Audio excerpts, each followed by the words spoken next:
சொல் பகுதி 5. பகுதி 5ல நம்ம வினையாளனையும் பெயர் பத்தி பார்க்க போறோம்.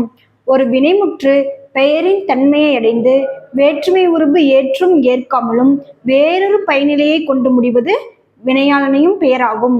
இது 3 இடங்களிலும் 3 காலங்களிலும் வரும். இப்போ எடுத்துக்காட்டு பாருங்க. பரிசு பெற்றானை பாராட்டினர், வந்தவர் அவர்தான், பொறுத்தார் பூமி ஆழ்வார். இந்த பெற்றானை, வந்தவர், பொறுத்தார் இதெல்லாம் வந்துட்டு வினையாளனையும் பெயராகும். இப்போ பாடியவள், படித்தவர், வந்தவர், பார்த்தவன் இதெல்லாம் வினையாளனையும் பெயருக்கு எடுத்துக்காட்டு. இப்போ வினைமுற்றிலிருந்து எப்படி வினையாளனையும் பெயரா மாத்தலாம் அப்படின்றத பத்தி பார்ப்போம். இப்போ சந்தித்தார் அப்படிங்கிறது ஒரு வினைமுற்று. சந்தித்தவர் அப்படின்னு வேறொரு பயனிலையை கொண்டு முடிவது வினையாளனையும் பெயர் ஆகும். சந்தித்தவர்னு எழுதுனா அது வினையாளனையும் பெயர். காத்திருக்கிறார், காத்திருக்கிறவர், உண்டார், உண்டவர் அப்படின்னு எழுதுனா இதுதான் வினையாளனையும் பெயர்.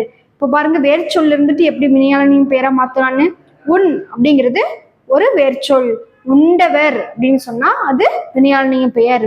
இந்த உண்டு அப்படிங்கிற வினையச்சம் வினையாளனையும் பெயரை எப்படி மாறும்னா உண்டவர் அப்படின்னு மாறும். அதே மாதிரி பெயரச்சம் உண்ட அப்படின்ற பெயரச்சம் வினையாளனையும் பெயராக மாற்றுக அப்படின்னு கேட்டாங்கன்னா அதுக்கும் உண்டவர் அப்படின்றது தான் சரியான பதில்.